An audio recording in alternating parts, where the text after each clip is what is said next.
CP gate ద్వారా ఎవరైతే PG courses చేద్దాం అనుకుంటున్నారో ఈ వీడియోలో కంప్లీట్గా సోషల్ సైన్స్కి సంబంధించిన ఎన్ని పీజీ కోర్సెస్ మనకు సిపి గేట్ ద్వారా ఆఫర్ చేస్తున్నారు, ఆ పీజీ సబ్జెక్ట్స్కి ఎలిజిబిలిటీ క్రైటీరియా ఎవరు, అంటే ఎవరు ఎలిజిబుల్, ఏ డిగ్రీ క్యాండిడేట్స్ ఎలిజిబుల్, ఎన్ని సబ్జెక్ట్స్ ఉన్నాయి, సో ఇలాంటివి ఇంపార్టెంట్ పాయింట్స్ మాత్రమే ఎక్స్ప్లెయిన్ చేయడం జరుగుతుందండి.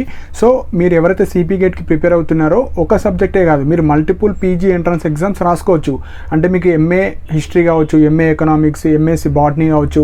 సో మీకు నచ్చిన కోర్సెస్ కాకుండా వేరే కోర్సెస్ కూడా మీరు ఆ ఎగ్జామ్ ఎన్రోల్ చేసుకొని ఆ ఎంట్రన్స్ ఎగ్జామ్ రాసి క్వాలిఫై అయిన తర్వాత మంచి మార్క్స్ వస్తే మీరు కూడా ఆ కోర్సులో పీజీ చేసుకోవచ్చు. సో అలాంటి పీజీస్ కూడా మీరు తెలుసుకోవాలి.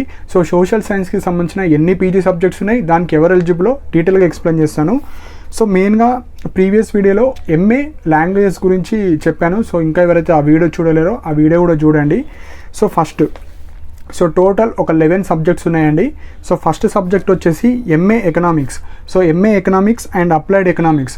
సో ఈ పీజీ సబ్జెక్ట్లో ఎవరైతే పీజీ చేద్దాం అనుకుంటున్నారో ఎనీ గ్రాడ్యుయేషన్ అంటే ఏ డిగ్రీ ఉన్న వాళ్ళు కూడా మీరు అప్లికేబుల్. మీరు బీఏ చేశారా, బీకామ్ చేశారా, బీఎస్సీ చేశారా, బీటెక్ చేశారా, సో ఇవన్నీ గ్రాడ్యుయేషన్ కింద వస్తాయి. కాబట్టి మీరు ఏ గ్రాడ్యుయేషన్ చేసినా ఇప్పుడు నేను చెప్పబోయే పీజీస్ అన్నిటికీ ఎలిజిబుల్. సో అందులో ఎంట్రన్స్ ఎగ్జామ్ రాయాలి, మంచి మార్క్స్ వస్తే మీకు టాప్లో వస్తే మంచి యూనివర్సిటీ కావచ్చు, మంచి గవర్నమెంట్ కాలేజ్ కావచ్చు, ఏదో ఒక ప్రైవేట్ కాలేజీలో ఈ కోర్సెస్లో మీరు పీజీ చేసుకోవచ్చు. So first MA economics and applied economics. Next MA history. Third వచ్చేసి journalism and mass communication. So ఈ జర్నలిజం అండ్ మాస్ కమ్యూనికేషన్ మీరు చేయాలనుకుంటే ఈ ఎగ్జామ్ రాయాలి. జర్నలిజం అండ్ మాస్ కమ్యూనికేషన్లో రిజిస్ట్రేషన్ చేసుకొని దానికి రాసుకోవాలి. Next bachelor of library sciences and master of library sciences. So degree తర్వాత ఎవరైతే ఈ బ్యాచిలర్ వేద్దాం అనుకుంటున్నారో బ్యాచిలర్ వేసుకోవచ్చు. అదే బ్యాచిలర్ ఆఫ్ లైబ్రరీ సైన్సెస్ అయిపోయిన వాళ్ళు మాస్టర్స్ చేద్దాం అనుకుంటే master of library sciences. So CP gate ద్వారానే బ్యాచిలర్స్, మాస్టర్స్ రెండు అప్లై చేసుకోవచ్చు. డిగ్రీ తర్వాత బ్యాచిలర్స్ చేసుకోవచ్చు, బ్యాచిలర్ ఆఫ్ లైబ్రరీ సైన్సెస్ తర్వాత మాస్టర్ ఆఫ్ లైబ్రరీ సైన్సెస్ చేసుకోవచ్చు. నెక్స్ట్ వచ్చేసి MSW, master of social work. Next sixth వచ్చేసి ఎంహెచ్ఆర్ఎం. సో ఇక్కడ వచ్చేసి master of human resource management, ఇది కూడా ఒక పీజీ కోర్స్. నెక్స్ట్ సెవెంత్ వచ్చేసి tourism management. Eighth political science. Ninth MA psychology. So ఎవరైతే ఈ ఎంఏ సైకాలజీ చేద్దామనుకుంటే ఇది మంచి డిమాండెడ్ కోర్స్ అండి. సో ఇందులో కూడా వేసుకోవచ్చు. సో ఈ ఎంఏ సైకాలజీతో పాటు ఇంకా వేరే కొన్ని డిప్లొమా కోర్సెస్ కూడా ఉంటాయి. సో అందులో వచ్చేసి చైల్డ్ సైకాలజీ కావచ్చు, ఫ్యామిలీ మ్యారేజ్ కౌన్సిలింగ్కి సంబంధించిన డిప్లొమా కోర్సెస్ కూడా ఉంటాయి. కాకపోతే ఇందులో ఒక డిసడ్వాంటేజ్ ఏంటంటే ఓన్లీ ఒకటో రెండో యూనివర్సిటీలోనే ఈ కోర్సెస్ ఉంటాయి, డిప్లొమా కోర్సెస్.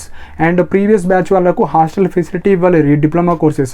సో ఇది లాస్ట్ ప్రిఫరెన్స్ ఇవ్వండి. ఓన్లీ పీజీకి మాత్రం మీరు ప్రిఫరెన్స్ ఇవ్వండి. సో ఎంఏ సైకాలజీ చేసుకోవచ్చు, కానీ ఈ child psychology, family marriage counselling ఇది లాస్ట్ ప్రిఫరెన్స్ ఇవ్వండి. ఇంట్రెస్ట్ ఉన్న వాళ్ళు చేసుకోవచ్చు, కానీ ప్రీవియస్ బ్యాచ్ వాళ్ళకు హాస్టల్ ఫెసిలిటీ ఇవ్వలేరు.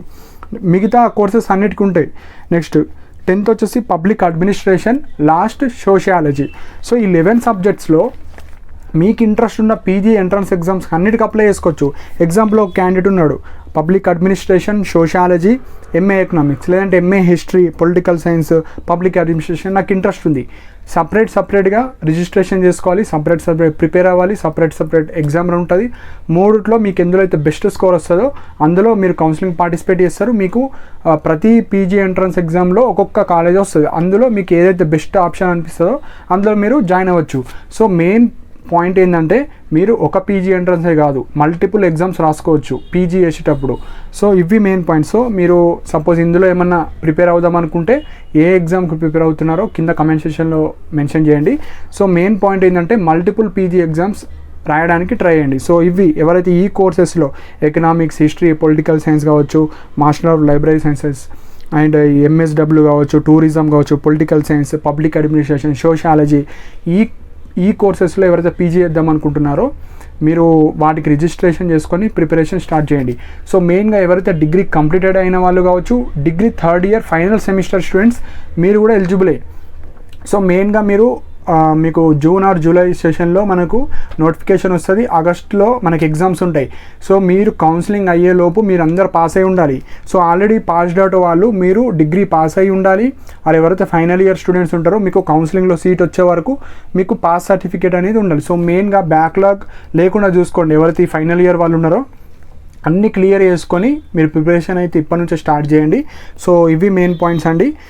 సో ఈ సిపి గేట్కి సంబంధించిన మీకు ఏమైనా డౌట్స్ ఉంటే కింద కామెంట్ సెక్షన్లో మెన్షన్ చేయండి. సో సిపి గేట్కి సంబంధించిన అప్కమింగ్ వీడియోస్లో అన్ని మీకు కాలేజ్ కావచ్చు, ర్యాంక్స్, సో ఎక్కడెక్కడ ఏ కాలేజెస్ ఉన్నాయి, ఏవి బెస్ట్ కాలేజ్, ఏ కోర్స్ చేస్తే మీకు తొందరగా మంచి సీట్ వస్తుంది, మంచి యూనివర్సిటీ కావచ్చు, సో ఇలాంటివి అన్ని ఇంపార్టెంట్ పాయింట్స్ మీకు అప్కమింగ్ వీడియోస్లో చెప్పడం జరుగుతుంది. సో ఇలాంటి అప్డేట్స్ కోసం మన ఛానల్ని సబ్స్క్రైబ్ చేసుకోండి అండ్ మన టెలిగ్రామ్ ఛానల్లో కూడా జాయిన్ అవ్వండి. సో వీటికి సంబంధించిన ఇంపార్టెంట్ పీడిఎఫ్స్ కావచ్చు, ఏమైనా అప్డేట్స్ వస్తే ఫాస్ట్గా మెసేజ్ ద్వారా కావచ్చు పీడిఎఫ్స్ లింక్స్ షేర్ చేయడం జరుగుతుంది. దానికి సంబంధించిన లింక్ కూడా కింద కామెంట్ సెక్షన్లో మెన్షన్ చేశాను. అండ్ ఇలాంటి అప్డేట్స్ కోసం మన ఛానల్ని సబ్స్క్రైబ్ చేసుకోండి and thank you for watching my video.